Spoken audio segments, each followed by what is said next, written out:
Ayon sa horoscope ng Aries sa Hunyo 2025, ang magandang kapalaran ay sasamahan ang lahat ng mga pagsisikap. Ang unang buwan ng tag-init ay angkop para sa mga tiyak na hakbang, lalo na mapalad ang mga madaling nakakaalis sa anumang hadlang, kabilang ang mga sa komunikasyon. Sa buwan ng Gemini, ang kapaligiran ay may malaking papel, kaya't ang Aries ay may disposisyon sa pakikipag-date. Salamat sa pagiging bukas. Ang kakayahang makipag-usap ng madali, posible ang paggawa ng mga kapakipakinabang na kontak. Posible na ang mga kaaway ay magiging mga kakampi. Upang maprotektahan na ang iyong sarili mula sa panganib, hindi mo dapat simulan ang mga mahalagang bagay bago ang strawberry full moon sa Hunyo, na may malikhain na enerhiya. Ang mga matapang na ideya ng Aries ay makakatanggap ng suporta mula sa pamumunuan. Ang promosyon ay hindi na malayo. Ang mga unang araw ng Hunyo ay magiging puno ng pagkakaisa at kasiyahan kasama ang mga mahal sa buhay. Ang mga bagyong pampamilya ay sa wakas ay titigin at isang atmosfera ng kapayapaan ang maghahari sa bahay. Ayon sa horoscope ng Aries, mga kaaya-ayang gawain na may kinalaman sa mga bata ang darating. Ang paghahanda para sa isang bakasyon, pag-aayos ng isang bakasyon sa tag-init, pagkikilahok sa isang kompetisyon o proyekto. Ang mga sama-sama aktibidad ay lalo pang pag-uugnayin ang pamilya dahil ang Aries ay hindi naghahanap ng madaling paraan. Maaaring maipasok siya sa problema. Ang pagnanasa para sa panganib ay walang ingat sa pag-uugali. Sa ilalim ng impluwensya ng Venus sa Aries ay lalong titindi na nagdadala ng kaunting alalahanin. E nare-rekomenda ang pag-moderate sa iyong likas na aktibidad. Para dito, ang mga medyatibong practice ay maaaring i-rekomenda. Ang panloob na kapayapaan ay isang mahalagang bahagi ng tagumpay, mga ideya sa regalos na inspirasyon ng horoscope. Ang gitna ng buwan ay magiging puno ng mga romantikong pakikipagsapalaran. Ang mga walang obligasyon ay naghihintay sa isang pulong na lubos na magbabago sa kanilang mga buhay. Ang pangkalahatang horoscope ng Aries para sa Hunyo 2025 ay nagmumungkahing maging aktibo. Ginagamit ang bawat pagkakataon upang makuha ang atensyon sa iyong sarili. Ang online na communication, pang-aakit sa isang kasamahan o kapitbahay, isang spark lamang ang sapat upang pagsiklabin ang apoy ng pag-ibig. Sa panahon ng pananatili ng Mercury sa Cancer, ang isip at puso ay nagtutulungan. Mas madaling ipahayag ang iyong mga nararamdaman at maunawaan ang mga karanasan ng ibang tao. Ang Aries ay puno ng awa at nagnanais na tumulong sa lahat ng nangangailangan, kahit na walang puwang para sa paggawang-gawa sa kanyang sistema ng koordinasyon.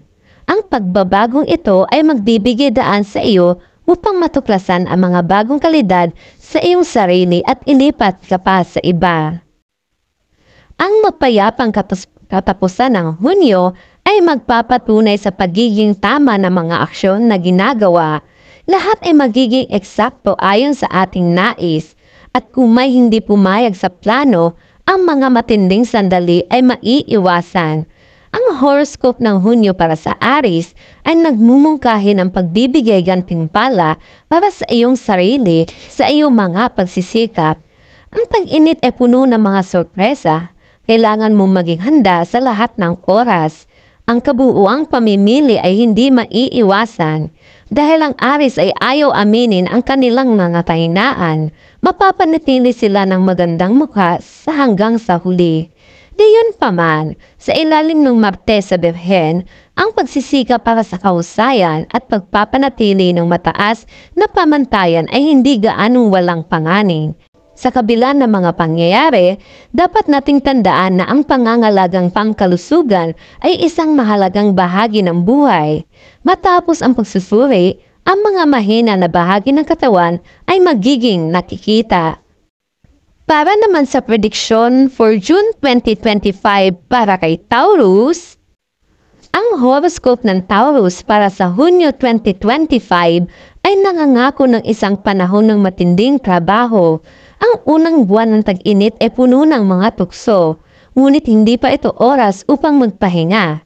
Sa tuwing mas maraming pagsisikap ang ilalagay, mas makabuluhan ang magiging resulta. Isang malaking bonus at sa pangmatagalan, isang bagong posisyon. Sa pag-ibig naman, magiging magaan ang Taurus, sumusubok na makapagsimula muli. Ang impluwensya ng araw sa tanda ng Gemini ay naipapahayag na pakikisalamuha, ang kakayahang manalo ng iba. Ang mga tao ng walang relasyon ay nasa harap ng mga pambihirang kaganapan. Sa likas na katangian, ang Taurus ay isang sigasig na kapayapaan. Kaya bihira itong napapasok sa masela na sitwasyon.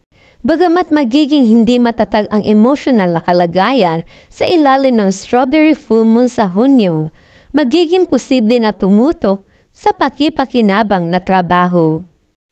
Ang simula ng Hunyo ay magdadala ng mga bagong nangangako na oportunidad, ngunit nakasalalay ito sa personal na inisyatiba. Kung hindi ka sasama sa agos, maaari kang maiwan sa buhay. Ang horoscope para sa Taurus ay nagmumungkahi na umasa ka sa mga kasamahan sa iyong trabaho. Ang pagbibigay ng ideya sa grupo ay maaaring magbigay ng mahusay na resulta. Ang pangunahing bagay ay pamumunuan ang proseso at idirekta ito sa tamang direksyon dahil ang impluwensya ng Venus sa Aries ay ipinapahayag sa paghahanap ng kapanyagan at pamumuno. Ang emotional na konstekto ay magiging labis na kapanapanabik. Ito ay maaaring maging sanhi ng stress. Ang Taurus ay makadarama ng kaunting pagkakalayo sa kanyang elemento. Ang monotonous na trabaho na nakatuon ang atensyon sa isang tiyak na layunin ay makakatulong upang maibalik ang kapayapaan ng isip at muling makabalik sa iyong elemento. Mga ideya para sa regalo na nahinog mula sa horoscope. Ang personal na buhay sa kalagitnaan ng buwan ay nagniningning ng maliwanag na kulay. Kung ang mga kasosyo ay dati nang nagdududa sa kanilang pinili, kung kaya't hindi umunlad ang relasyon, ang sitwasyon ay magkakaroon ng dramatikong pagbabago.